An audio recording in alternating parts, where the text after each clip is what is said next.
This is the video that I wish I had on my first day of trading crypto. But it didn't exist, so I'm creating it. Just by the very nature of it, some of these plays are very capped and limited, and you can only go in with like a few $100s, but then the potential upside is massive.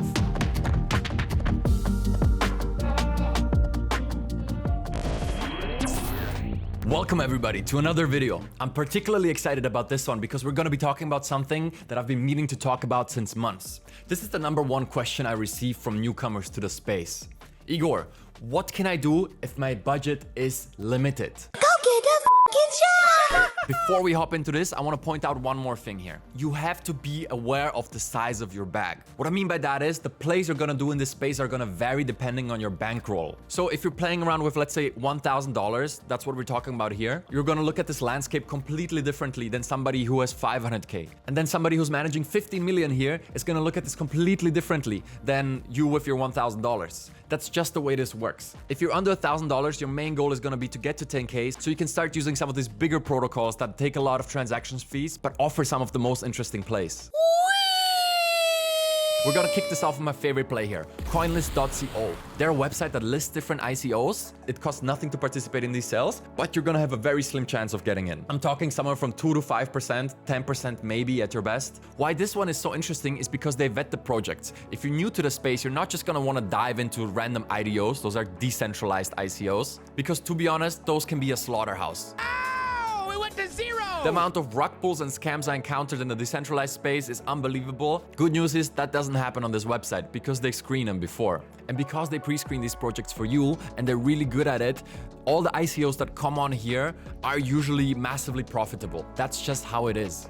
Flow, Algorand, ICP, Filecoin, and my personal favorite, Mina. It's not just that some of these projects did really well in the market. It's also the vision and technology behind some of these is very unique. For example, Mina here is in the cutting edge of zero-knowledge cryptography. Their goal is to use ZK snarks to allow trustless transactions between two partners. What that essentially means is if this gets implemented into the real world, you could go to a bank online and prove your credit worthiness, and they would give you a loan without ever disclosing your identity. I know the term "this is gonna change the world" gets thrown around in the space a lot, but if this works out, that's a big deal. So they have good ICOs, right? What does that mean for you as a new investor in the space?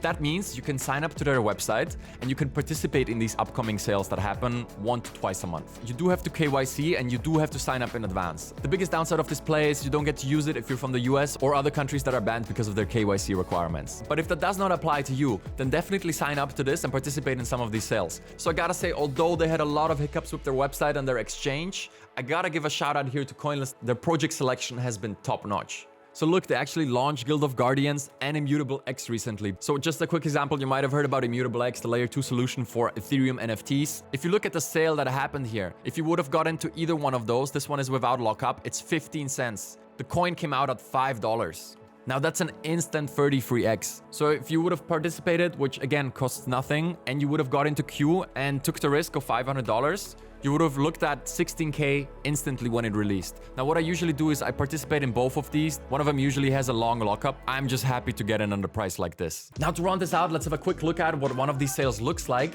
I tried to get into all of these over the past 9 months so I can show you what to do and what not to do. So first things first, you gotta create an account. I included my personal affiliate link in the description below because why not? So if you have an account and you KYC'd, you're gonna get to register for these sales. Usually there's a button down here which you just click and they're gonna make you answer a questionnaire that makes sure that you actually read the sales page and you're registered. And now listen to me closely. If you sign up to one of these, you're actually gonna wanna create an event in your calendar and you set 2 alarms that day.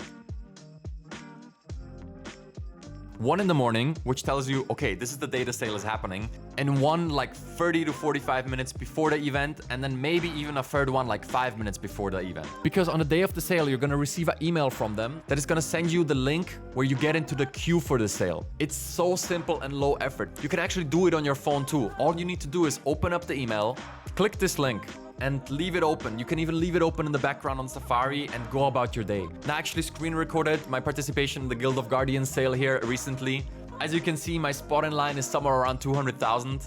and only 2,000 people got allocation in the sale. So especially now that the market is a little more heated, more people participate in these and your chances get even slimmer, but it's still worth taking a shot. There's no downside, and if you get in, you're gonna teleport your $500 to an instant 10K most of the times here. Not financial advice, look at some of these numbers yourself. In my opinion, this is the lowest risk, highest reward play available to you today. Moving on, play number 2, airdrops.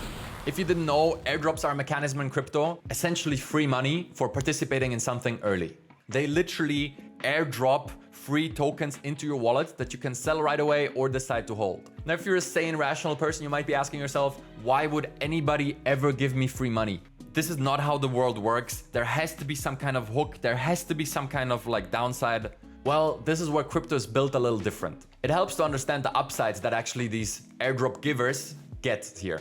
So there's 2 ways to understand this. First of all, a lot of these protocols are decentralized by nature, which means they're not run by a central corporation that makes all the decisions, hosts the servers, and provides a lot of the services. A lot of these services have to come from the network that participates in the protocol, right? There's going to be tens of thousands of users needed for some of these to even get going. Some of the best ideas in this space only work because the network is there. Look at Bitcoin. The value comes mainly from a lot of people using it, right? But it took a long time for a lot of people to use it. Now, a lot of new projects that are well-funded or maybe come in from another exit where they bring a lot of money in, they use that money to incentivize network usage. And they use it by giving out free money to the people that use the network early.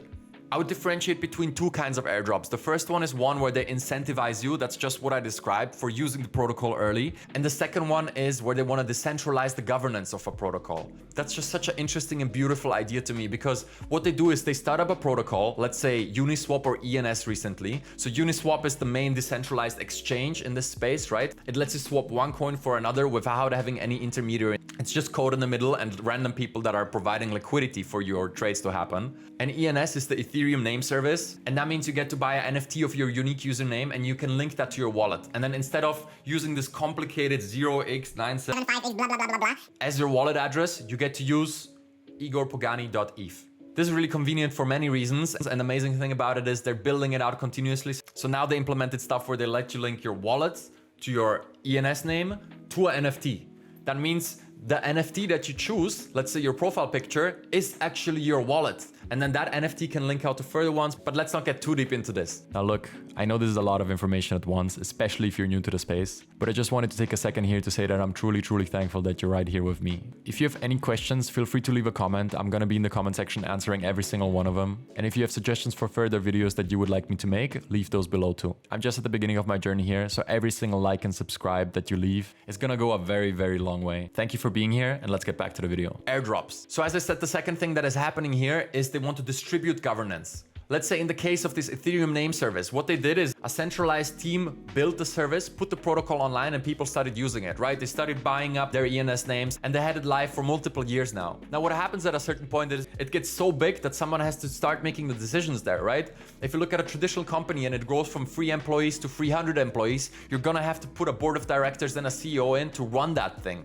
Now, if this is a decentralized protocol, who is gonna make those decisions if it's so decentralized? Now, what a lot of these protocols here let you do is they let the people govern it. And how do they do that? Well, with ENS here recently, they essentially said, we're gonna distribute all the tokens amongst every person that ever bought a name. And for the people that actually used it as their wallet name, they're gonna get a 2x multiplier. And most of the tokens actually went to the users of the network, not to external investors, not to the developers. Most of the tokens got airdropped to the people that were using the service. They did an interesting move here too, which is debatable, where they didn't reward the people that were hoarding some addresses, because some people came in and bought hundreds or thousands of addresses to do something similar that a lot of people did with .com addresses back in the day, right? They bought them up to resell them for a higher price.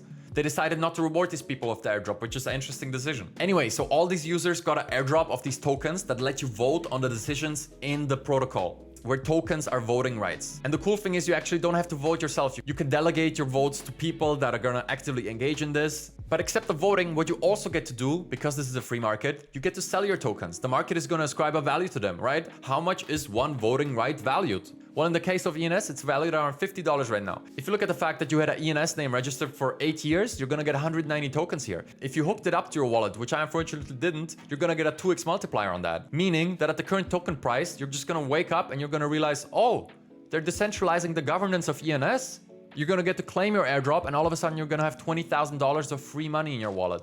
What was the risk here, you might ask? Well, you had to own one of these addresses, which reserving it for 8 years for yourself would have cost you around $100. Now, the second they announced this airdrop, it was already locked. And that's the tricky part here. So you had to be naturally participating already. And then they announced like, okay, 31st October, I think, was the snapshot date. And everybody that participated and got a name before that is actually gonna get this airdrop. So they reward exploration and curiosity. How beautiful is that? So I recorded me claiming my airdrop here for you guys so you see what this looks like. So let's have a look here. So it's actually quite simple. All we do is open the link they put out on their Twitter.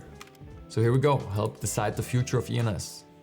Here it shows you how much you receive. I actually held 2, but they only reward you for 1. I read about this guy on Twitter with over 1,000 domains and he actually received around 400 tokens only.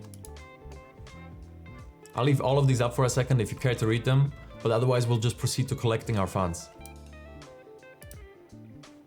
So now all we gotta do is pass 1 transaction with our MetaMask, and finally we get to pick our delegate. I actually did my research and I prefer AFSA here because I'm a fan of his global integration policies.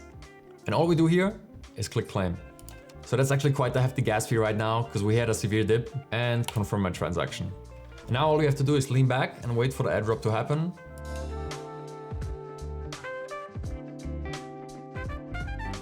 Insert the token address. And that's it. 2021, baby. Everybody could have done.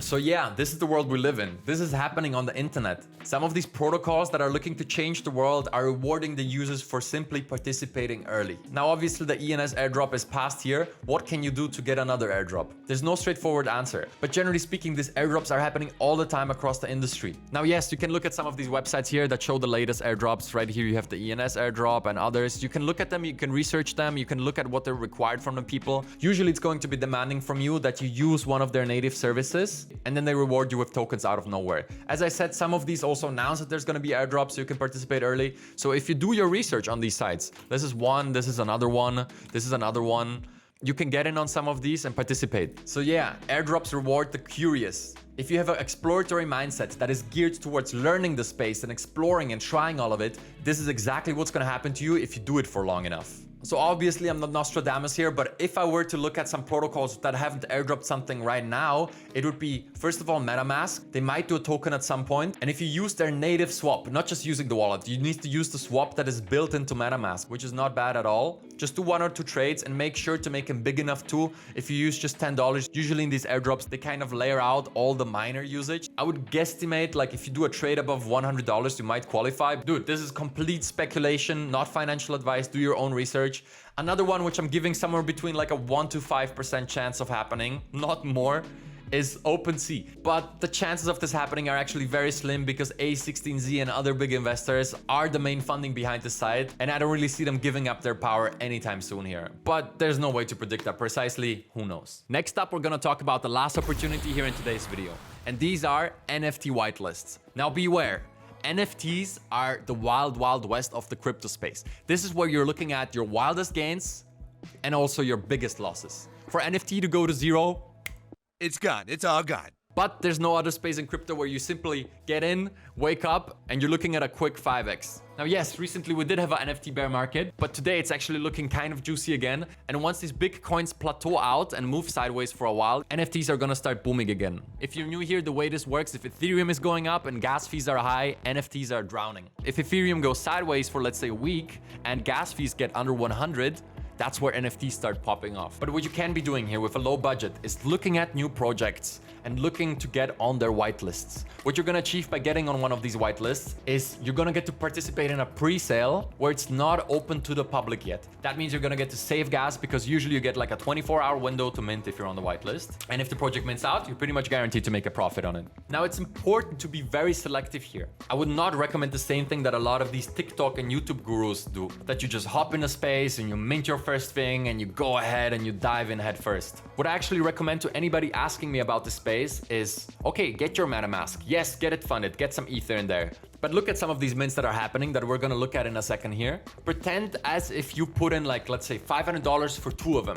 Now I know it's not gonna be entirely possible, but try simulating in your head what you would do. Oh, the price doubled. Am I selling? Am I still holding? Oh, the price tripled. Am I selling? Am I still holding? Oh my God, the price 5x. Now I'm selling for sure, right? Maybe not. Maybe you feel like this is gonna be the next big thing and you're gonna hold throughout. The best thing you can do here is take a piece of paper and actually write down your decisions. Don't just think it. Be like, oh, the price tripled. I'm selling one of my 2 NFTs here. The classic strategy here is you buy 2, you sell 1 to cover both of them, if possible, and then you write the second one out and see how far it can go. Then again, this is the wild, wild west of the crypto space, so you're gonna be looking at a lot of risk here, and out of these 3 plays, this is the easiest way to lose your initial investment. That being said, if you find a real quality project where you believe in their vision, you believe that the team can execute on the vision, and there is a lively community built around it, then you might have just found a little gem right here. For example, one obvious one which is happening now is this hate piece drop that is coming in December. Now, as you can see, most of these whitelists have gone out already. But yeah, pretty much the entire space agrees here that these are super unique and well executed on. And if you could have put in like 10 to 20 hours in their Discord, interacting with people and helping people and doing whatever they're required to get into the whitelist, then this is pretty much guaranteed to turn you a profit. On a 0.2 ETH mint, my estimate for these would be somewhere between 2 and 3 mint, depending on the market conditions, maybe even 4 ETH at launch. But let's see. Now I'm just quickly gonna go through some websites that dropped the upcoming list here, but the main thing you're gonna wanna do is join the Discords, get into discussions, talk to people there, and there you're gonna find out about some of the crunchiest drops. Some of these websites, especially Rarity Tools, they just have a lot of trash on here. Anyway, I'm just gonna go through this quick. You can pause it and look at these different URLs, and you can start by using these websites. This one is for Solana drops. Talking about Solana, even with a limited budget, I would just stick to Ethereum. I know they're more expensive. I know it's gonna hurt to pay the gas fees, but it's simply worth it. Every quality project with like a multi-year vision is gonna be looking at Ethereum and not a Solana. So yeah, if you wanna learn more about NFTs, we're gonna be talking a lot about that here very soon. But if you look across YouTube, it seems like right now it's NFT YouTuber season and you have new channels of people sharing their wisdom popping up on a daily. Simply go dig in, explore YouTube, explore Discord, and most importantly, get a Twitter account and start lurking on some of the big accounts. The best recommendation I can make here is just go look at my account and look at all the people that I follow. That is a fantastic starting off point to find people to follow, especially in the NFT space. But again, it's the wild, wild west out here, guys. Be careful. The amount of scams in the NFT space is unbelievable. If there's one thing you want to look out for, it's doxed teams. Teams that are public, that actually have their face and name tied to the project. Because if there's an anonymous team, they can sell out the project and run away with the funds, and there's nothing the holders can do about it. It's disgusting, but it's happening on an everyday basis. Be careful. So yeah, I hope that shedding some light on some of these opportunities helped you out here. It's a wild space. My recommendation would be that if you're really new to this space, be careful. Don't risk money that you cannot lose. Don't take out a loan against your house and put it into crypto. No. Don't steal your girlfriend's money and put it into crypto. No. Don't go begging around your family for funds to invest because you're sure you found the new 1000x gem. No, no, no. Only risk money that you can afford to lose. That's why the plays that I'm outlining here are all being super early on a project, right? With CoinList, you're gonna be super early on a coin, you're participating in the ICO. With the airdrops, you're gonna get rewarded for using some new tech super early and helping bootstrap the protocol, and that's why they reward you for it. With NFT Whitelist, you're super early on a new NFT project, and that's why you get rewarded for it. So yeah, the more time you put in, the more research you put in, the better your information and your knowledge is gonna be, and you might just put yourself in a position that is gonna move you from a $500 bankroll to a $5,000 bankroll, and that's where you're gonna start looking at a wider gamut of plays, let's say smaller to mid-sized coins. None of this is financial advice, and you have to do your own research, because at the end of the day, if you lose your lunch money, it's only on you. That's all I got for today. Back to doing my research and bringing you these videos regularly. See you soon. Check it out.